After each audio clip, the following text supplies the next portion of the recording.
पाठ 11 नई सुबह। यहाँ पर जो है लेखक ने सामाजिक समस्या पर आधारित कहानी प्रस्तुत की है।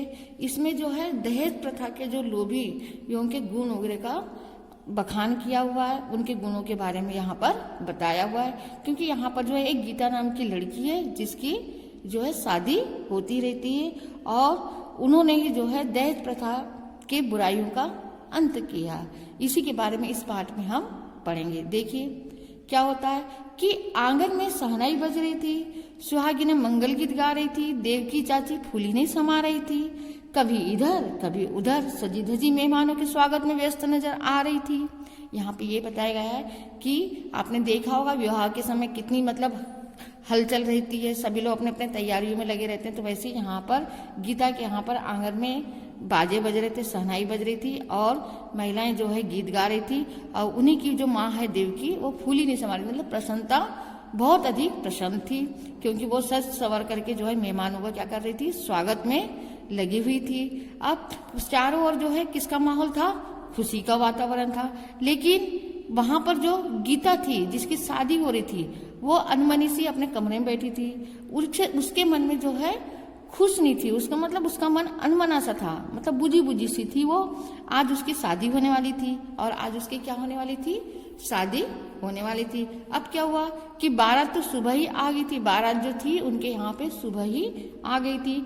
अब उसके चाचा ताऊ यानी होता है बड़े पिताजी और पिता, चाचा ताऊ और उनके पिताजी थे, सभी लोग जो है बारातियों के स्वागत करने के लिए व्यस्त थे। अब बारातों की क्या हुआ कि उन लोग फरमाइशी चल रही थी और सब लोग जो है उनको पूरा करने में लगे हुए थे। वो दिनों दिन आपने देखा होगा ना, नाटक करते हैं सब लोग शादियों में, सब ये ला दो हमारे लिए, वो ला दो, तो ऐसी फरमाइशें चल रही थी और उसकी पूर्ति में सब लगे हुए थे। अब क्या हुआ कि गीता देवकी की इकलौती लड़की थी। वो गीता थी वो किसकी लड़की थी, देवकी की इकलौती अकेली लड़की थी। अब महिलाओं द्वारा उसके भाग्य को सराहा। अब क्या हुआ कि वहां पे जो भी महिलाएं बैठी होगी वो सब उसके भाग्य की सराह कर रहे थे, प्रशंसा कर रहे थे कि बोलो बड़ा अच्छा लड़का मिला और लड़का क्या था, इंजीनियर है और उन्होंने तो कोई मांग भी नहीं रखी। ऐसा करके जो है सब लोग बोलते जा रहे थे, जितनी भी वहां पे महिलाएं थी वो सब ये सब बोल रही थी।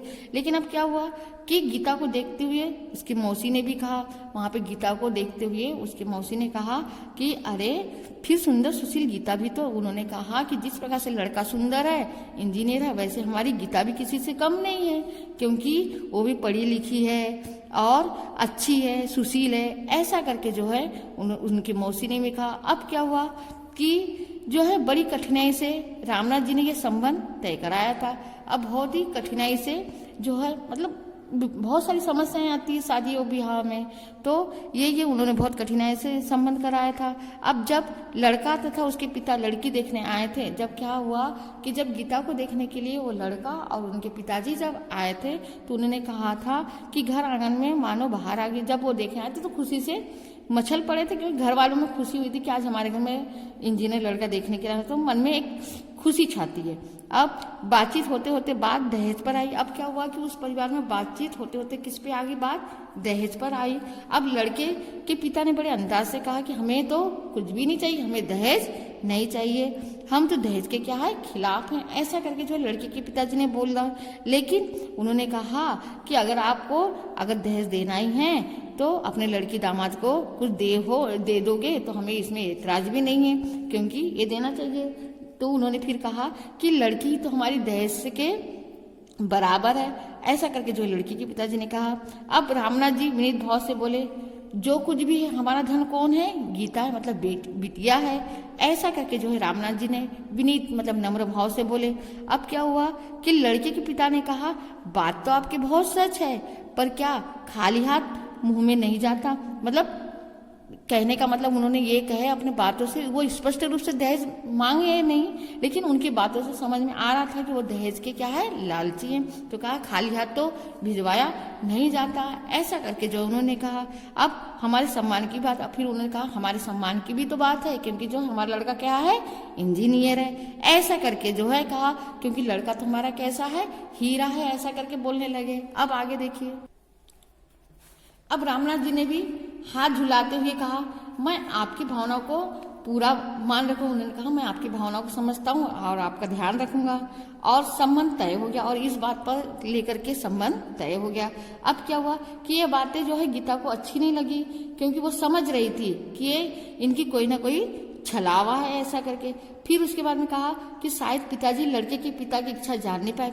फिर वो मन ही मन सोचने लगी कि शायद जो पिताजी हैं वो लड़के की पिता की बात को नहीं जान पाए। गीता को उनकी बातों में छलावा स्पष्ट नजर आ रहा था, मतलब वो समझ गई थी कि कुछ ना कुछ यहाँ पे होगा, परंतु वो लोकलाज के कारण, आपने लोकलाज मतलब बड़ों के बीच में बोलना उचित नहीं माना जाता, तो वो चुपचाप रही, बोलना उचित नहीं समझी। अब वह उस समय चुप रही, लेकिन उसने बाद में अपने माँ से कहा कि माँ मुझे इन लोगों की तो बातों में लग रहा है कि ये दहेज के लालची हैं। उन्होंने किसी से, अपने पिताजी से भी नहीं कहा, अपने ताऊ से भी नहीं और चाचा से भी नहीं कहा, लेकिन अपनी माँ से कहा कि माँ ये लोग मुझे लालची लग रहे हैं, दहेज मांगेंगे। पर माँ उसकी बात को नहीं मानने वाली थी, नजरअंदाज कर दी और बोली बेटी थोड़ा बहुत तो सभी करते हैं। उन्होंने कहा कि बेटी थोड़ा, अपनी बेटी को ही समझा दिया कि बेटी थोड़ा बहुत तो ऐसी बातें सभी लोग करते हैं, और माँ बाप भी जो है वो जो कुछ भी रहता है वो कुछ ना कुछ बेटी को देते हैं, खाली हाथ विदा नहीं करते, तुम इसकी चिंता मत करो करके ऐसा समझा दी। अब उन्होंने कहा कि बहुत सुंदर राजकुमार है, मतलब राजकुमार जैसे तुमको क्या मिला है, लड़का मिला है, और भरा पूरा परिवार है, उनके घरों में गाड़ी घोड़े से कोई भी कमी नहीं है, सब सुख सुविधाएं हैं। और जो है इस प्रकार से वो उनकी जो है माँ कहने लगी कि बहुत अच्छा रिश्ता मिला है। अब गीता ने व्यवस्था से कहा, अब गीता ने लाचार, व्यवस्था मतलब लाचार से कहा कि माँ सब साधनों से सुख नहीं मिलता। फिर भी उन्होंने कहा कि माँ घर में सब कुछ रहने के बाद भी उससे भी सुख नहीं मिलता, लोग अच्छे होने चाहिए। वो कहती है कि लोग अच्छे होने चाहिए, मतलब परिवार के लोग अच्छे होने चाहिए। आपने शंभुपुरा वालों का रिश्ता उनकी गरीबी का, उन्होंने फिर उसके मतलब इसके पहले ही शंभुपुरा का रिश्ता आया था, जिन्होंने जो है आर्थिक स्थिति उनकी कमजोर थी, तो मतलब गरीबी कारण उनको ठुकरा दिए थे, और ये बड़े मतलब लड़का इंजीनियर करके इससे शादी जम गई थी। अब वे लोग अच्छे हैं, फिर वो कहती है कि उन लोग भलाई गरीब है लेकिन वे लोग अच्छे हैं। अब चुप रहे, फिर वो वहीं पर जो अपनी बेटी को चुप करा देती है कि ऐसी बातें मत कर, ये सब लोग भी अच्छे हैं। अब क्या हुआ कि सांझ हुई, अब रात हो गई, अब बारात के स्वागत की तैयारी होने लगी। अब शाम के समय जो है बारात की तैयारी होने लगी। दिन भर बारातियों और दूल्हों में जो है दूल्हे के नखरे परिवार के लोग उठाते उठाते वो भी थक गए, और जो उसके चाचा थे और ताऊ थे वो भी क्या लगे, एकदम क्रोध में आने लगे, झल्लाने लगे कि इतनी मतलब फरमाइश कर रहे हैं इन लोग करके।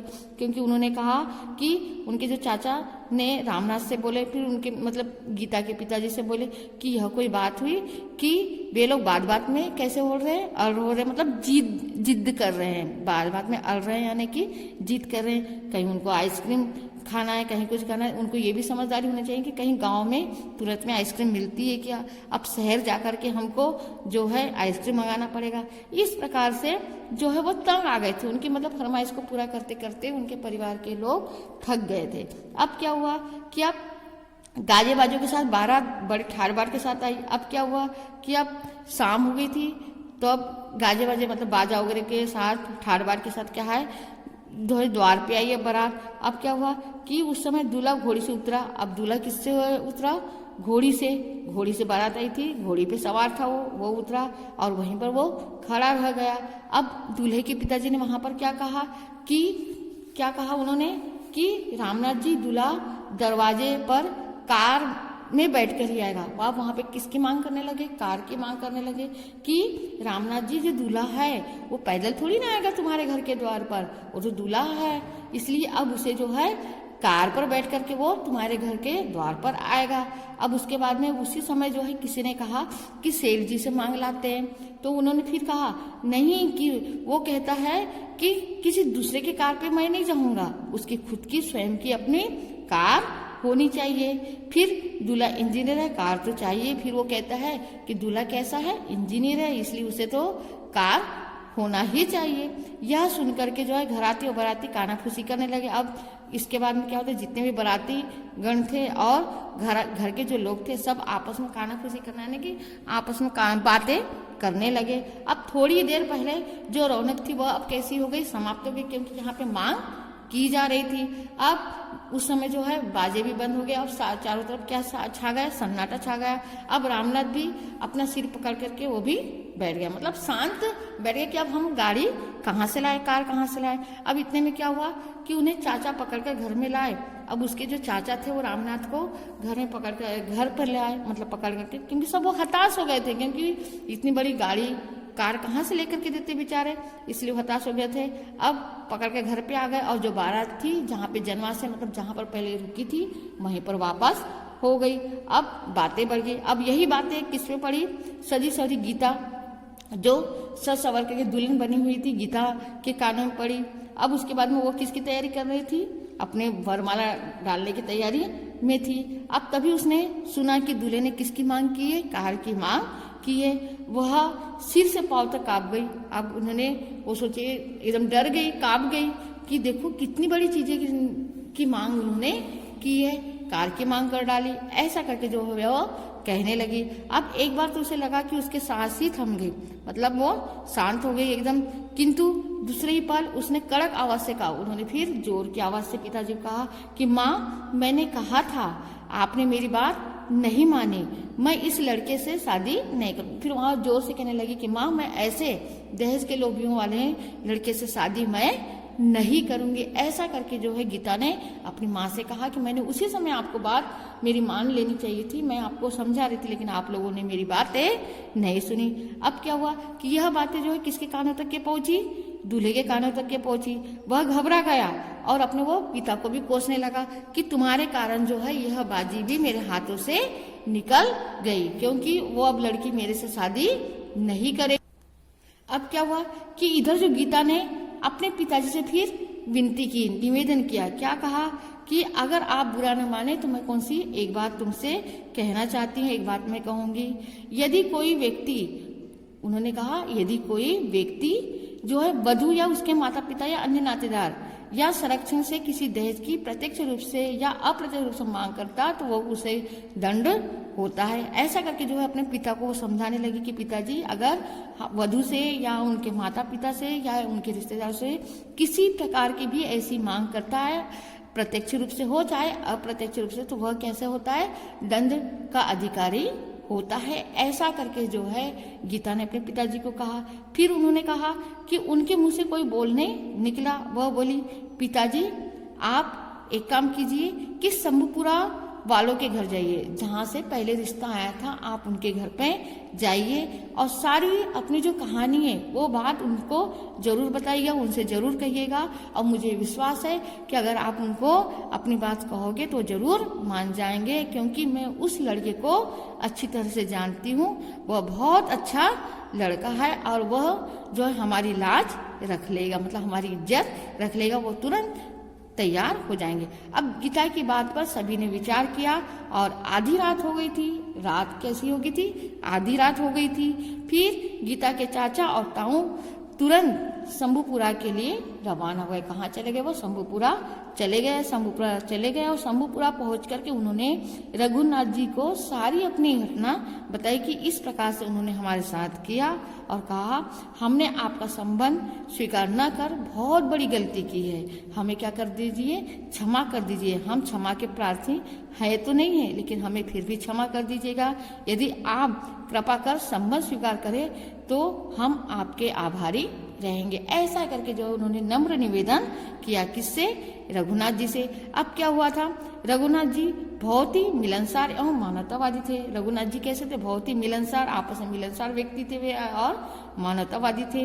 वे गीता जैसी सुशील सुंदर बहू पाने की सोच करके बहुत खुश हुए और उन्होंने सहर्ष से यह रिश्ता स्वीकार कर लिया और अपने कुछ सगे संबंधी को लेकर ही लग्न मंडप में पहुंच गए, मतलब जहां शादी हो रही थी वहीं पहुंच गए। अब मध्य रात्रि के बाद विवाह क्या हुआ, संपन्न हुआ और सुबह होते होते गीता की विदाई भी हो गई।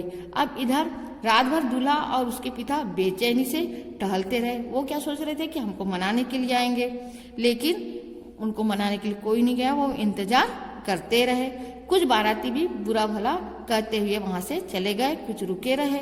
जब उन्हें पता लगा कि रात में लड़की को ब्याह कर विदा कर दिया गया है, तब उन पर मानो घड़ी पानी पड़ गया। मतलब घड़ों पानी पड़ गया, मतलब उनकी इज्जत धुल गई और उन्होंने जल्दी जल्दी अपना सामान समेटा और सिर पर पाँव रख करके भाग खड़े हुए। कार के स्थान पर उनको क्या मिला? अपमान मिला और दहेज लेकर उन्हें बिन ब्याहे घर लौटना, और बिना जो है लड़की के उनको बिन ब्याहे क्या करना पड़ा? घर को लौटना पड़ा। और सब तरफ से, चारों तरफ से क्या हो गई? उनकी बदनामी हुई। सो अलग गीता का आंचल आशीष से भर गया। यह नई सुबह गीता के लिए नई खुशियां लेकर के आई थी। और इसी प्रकार से इस पाठ का नाम क्या रखा है? नई सुबह। जो है खुशियां कहाँ मिली? गीता को मिली, जो तो पहले से ही वो इच्छा नहीं कर रही थी, क्योंकि वो जान गई थी कि बहुत ही दहेज की लालची है। लेकिन उसकी पसंद की बढ़िया सामान्य स्थिति वाले लड़के से शादी हुई और वो फूली नहीं समय। इस प्रकार से उसने अपनी जो है शुरुआत नई सुबह के साथ उन्होंने किया। इस पाठ का सारांश है कि हमें जो है इस प्रकार का व्यवहार व्यक्ति को नहीं करना चाहिए, बल्कि जो है हमें किसी प्रकार की मांग नहीं, बल्कि हमें क्या लड़की को देख करके रिश्ता करना चाहिए।